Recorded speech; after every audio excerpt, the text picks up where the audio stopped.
Qui est l'exemple? L'exemple, c'est certainement l'ami Chris, parce que c'est une belle galerie. Vous allez voir, j'ai pas retouché grand-chose. Félicitations pour la construction. Il a une galerie supérieure à 3 000 €. Il ne joue principalement qu'en limited et surtout en Champion Europe. Vous allez voir, c'est plutôt bien ficelé. Regardons. Voici sa galerie, 3 220 €, 104 cartes limited seulement, 6 cartes rares. On verra ce qu'on en fait. Il a un reward winning line-up de 6,29, ce qui est plutôt pas mal. Il est là depuis le 20 avril 2022. Il a gagné 48 récompenses. Vous le voyez, il s'est vraiment réorienté vers les in-season. Je pense que c'est un bon choix. Il est supporter aussi du PSG, comme on le voit ici. Regardons son fichier. Ce qui nous dit, c'est qu'il se concentre maintenant sur le in-season, sauf U23 où il a 3 équipes, à voir s'il n'en fait pas que 2 pour la qualité, et Challenger pour la Ligue 2. Alors je pense qu'il a confondu, c'est la Contender qui voulait dire, Challenger c'était avant, où il arrive à en faire 3, est-ce que c'est utile ou pas? Une équipe rare en Ligue 2, à voir s'il continue, et puis niveau in-season, il veut vraiment être compétitif. Il ne sait pas s'il garde ses Challenger et Contender, décevant pour l'instant, ou s'il reste sur le top 5 des championnats. On va voir ce qu'on lui a réservé. Au niveau de son état des lieux, effectivement, 83% de sa galerie est en champion, 6% seulement en challenger et 10% en contender. Il y a certainement moyen de effectivement réorienter encore plus vers la champion ou peut-être même vers vers la challenger, oui, parce que la contender, sincèrement, j'ai l'impression que Sorare privilégie aussi beaucoup plus les champions que les contenders. Quand vous gagnez un GOAT en contender, c'est 30-40 € généralement. Donc voilà, je vais plutôt m'orienter là-dessus. Au niveau de ces classiques, je garde 2 équipes U23 effectivement avec 3 gardiens. Nkambadio qu'il a 2 fois et que je garde 2 fois parce que pour moi c'est un excellent gardien. Et Verbruggen qu'il a également. J'ai mis, il peut compléter avec quelques in-season. Moi je ne l'ai pas fait, j'ai pas été scouté de U23 en classique parce que je trouve que c'est un peu du gâchis aussi de mettre des in-season en U23. Mais s'il privilégie la champion, il va certainement lui rester quelques U23 parce que vous allez voir ce que j'ai projeté en in. Je garde quand même par contre 2 Nkambadio parce qu'en fonction des match-ups et surtout des spéciales weekly aussi, avoir 2 Nkambadio, je trouve que ça peut être pratique, j'adore ce gardien. Au niveau de ses def U23, il a Touraine Truffert en classique que je garde, il a Wirtz, Simons et Kari de Lorient, alors trouvez l'intrus, mais je garde aussi, et puis devant il a Gvara, uniquement en classique, que je garde, sinon Ben Seguir, Gbo et Doucet pour sa U23. Au niveau de sa champion, je n'en fais pas en classique. Pourquoi? Parce que je trouve qu'il n'a pas énormément de qualité ici. Ça, c'est des joueurs que je vends pour 13,80 €. Il y a même quelques in-season dedans. Moi, je viens vraiment jouer sur son credo, c'est-à-dire la qualité. Donc, ce qui va nous intéresser, c'est plutôt sa in. Et là, ça va vous faire rêver. Regardez ici, sa première championne à 832, c'est que du PSG. Il a un Donnarumma aussi en classique, il a un Donnarumma en in. Je garde son Donnarumma en classique et je viens étoffer avec du in ici. C'est vraiment là où je viens cibler une deuxième belle équipe championne en privilégiant quand même pas mal de U23, vous allez voir. Et je garde une troisième équipe championne qui pour moi est assez solide. Je vous le montre, hein, mais il a effectivement Robertson, Beraldo, Moscardo, Grilic, Baku, Rashford, Nkunku et Langa. Il peut bien entendu switcher en fonction des match-ups tout simplement. Donc ça lui fait 3 belles championnes que je vais venir muscler et je vous présente les joueurs après. Au niveau de sa challenger, j'ai vu qu'il jouait aussi Porto ici. Donc je garde bien Diogo Costa qu'il a en in-season. Il a Skendelar aussi gardien en Eurodivisie que je garde en in-season mais que je vends en off. Et du coup, il a Otavio, je viens renforcer avec un U23 de Porto. Il a Gonzalez aussi, je viens renforcer avec 2 U23 de Porto. Et je lui garde Galeno, Pepe, Borges, l'attaque du FC Porto. Donc moi, je viens vraiment renforcer cette chale qui, pour moi, sur quelques Game Week, peut facilement être rentabilisée au vu des performances de Porto.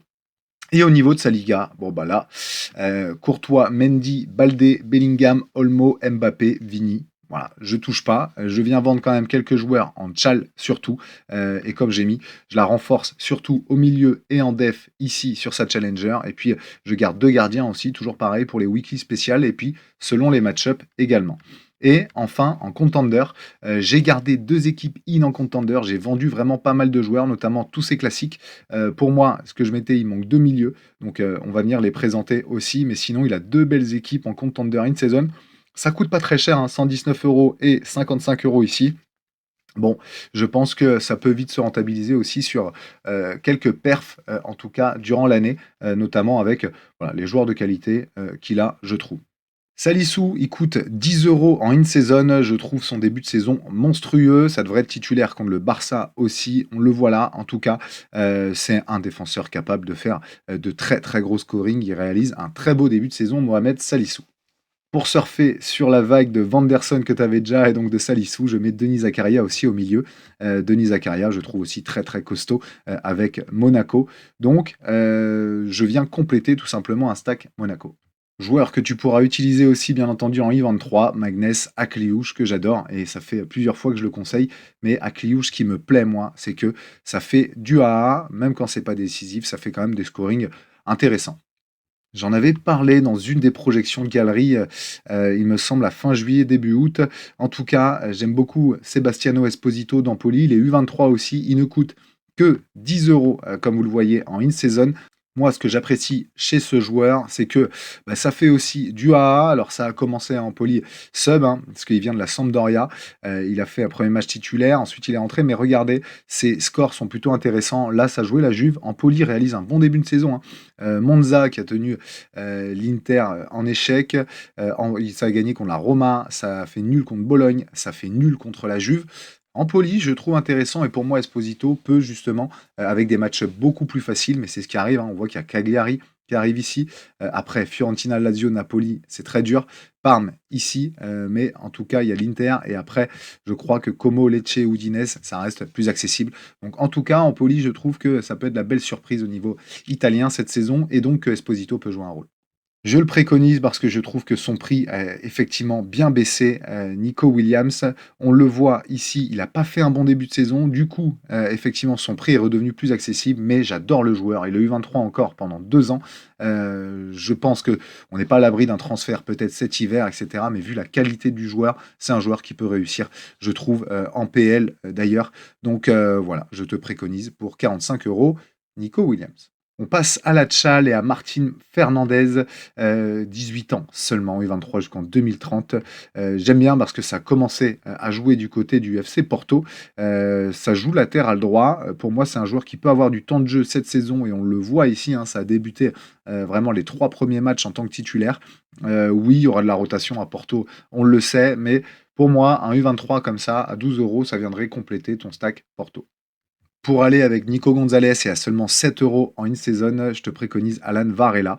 Regardez les scorings, ça joue, en tout cas, ça devient l'homme fort. L'ancien de Boca au milieu à Porto, 7 € seulement.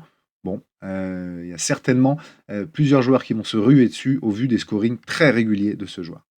Autre pépite du côté de Porto, c'est l'Espagnol Ivan Raime, U23 encore pendant une année. Alors oui, c'est 16 € en une saison. Moi, ce que j'aime bien avec Raime, c'est qu'il se projette bien entendu beaucoup plus, qu'il joue sur un côté. On le voit, il a fait un début de saison où il était en feu. Là, c'est un peu moins bien depuis 2 matchs. Alors attention, il y a eu le Sporting aussi en rencontre, mais voilà, c'est un joueur qui pour moi peut être décisif et sera décisif du côté de Porto. Ça a joué les 5 premiers matchs titulaires. Voilà, valeur sûre pour compléter aussi ton stack. Pour compléter ta contender in season, je prends Mamadou Sangaré du côté du Rapide de Vienne, 15 € aussi. Voilà, Sangaré, je le montrais, alors ça prend quelques jaunes, attention à la suspension, mais regardez le all-around ici, valeur sûre aussi, 81e milieu du jeu en ranking. Donc Mamadou Sangaré, U23 aussi, ça pourrait justement t'aider pour compléter ton roster U23. Et au milieu, je viens tenter le pari Moussa Yeo, jeune pépite aussi de Salzbourg, 17 € en in-season. J'aime beaucoup parce que c'est un joueur effectivement qui a du temps de jeu, ça y est, du côté de Salzbourg, pas par rapport à l'année dernière où il jouait pas, hein, comme on le voit là, très peu. Là, du coup, en tout cas, ça y est, c'est un joueur qui est décisif déjà, hein, on le voit ici, pas sur les 2 derniers matchs, effectivement, mais attention aussi, hein, Dynamo de Kiev et Rapide de Vienne, bon, il n'y aura pas des match-ups comme ça tout le temps non plus pour Salzbourg. Et donc, je pense que c'est une carte milieu qui peut venir faire plaisir et être décisif, surtout U23 jusqu'en 2028 pour Moussa Yeo. Je t'ai mis bien entendu aussi, comme on voit là, ta liste de joueurs, hein, à toi de venir faire le tri. Moi, j'ai directement mis les joueurs que je vendais ici. J'ai volontairement aussi baissé, bien entendu, le prix des joueurs pour prendre en compte, comme je dis toujours, soit les trades, soit les 5%. Mais en tout cas, je te garde 342 € en classique. Et par contre, je mise et je renforce effectivement un peu plus la in-season ici avec 176 € à vendre en tout, dont tes rares. Effectivement, j'ai vu que tu avais des rares. Sincèrement, même si tu gagnes une récompense en rare, en tout cas, tu n'iras pas stacker de l'essence avec seulement une équipe. Et donc, même si tu gagnes une récompense, ça sera une contender, parce que c'est de la Ligue 2 que tu as. Et donc, ça ira pas voler haut. Je pense que vaut mieux les réinvestir pour venir toucher peut-être un peu de cash ici ou même ici et même en contender limited, c'est moins risqué. Donc voilà ma stratégie. Je te félicite encore pour ta galerie parce que c'était un vrai plaisir de la bosser. Ça a été hyper intéressant et puis voir effectivement un passionné comme ça qui kiffe avec son stack PSG, bon, c'est vraiment cool. J'espère que tu vas remporter de belles rewards suite à ça. Ça demande un peu plus d'optimisation, mais c'est un bel exemple, je le redis, pour justement les joueurs qui construisent une galerie. Là, tu l'as fait avec 3000 €. On peut imaginer demain le faire avec 1000 € aussi. On n'a pas besoin de jouer énormément non plus de divisions comme toi. Tu en as quand même 4, 3 ici.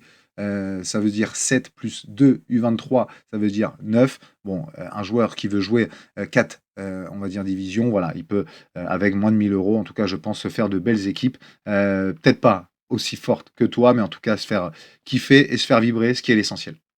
Bon, j'espère que ça vous aura plu, les amis. Encore bravo à Chris, félicitations pour cette galerie. J'espère que mes ajustements te plairont aussi. Et puis, bah, kiffe bien. J'espère que tu vas vraiment remporter des rewards à la hauteur de la construction de ta galerie. À très vite, la team. On se retrouve pour une prochaine projection de galerie. Ça avance, il m'en reste encore 8. J'ai pas mal de taf, je vous avoue, à côté aussi dans ma vie perso. Donc, je vais quand même essayer d'en faire au moins une par semaine parce que en plus j'attends un heureux événement fin octobre, donc je suis pas sûr d'être dispo après fin octobre. Les nuits seront courtes. Allez, à très vite, ciao. And I've always been DTP, I've never been CLB like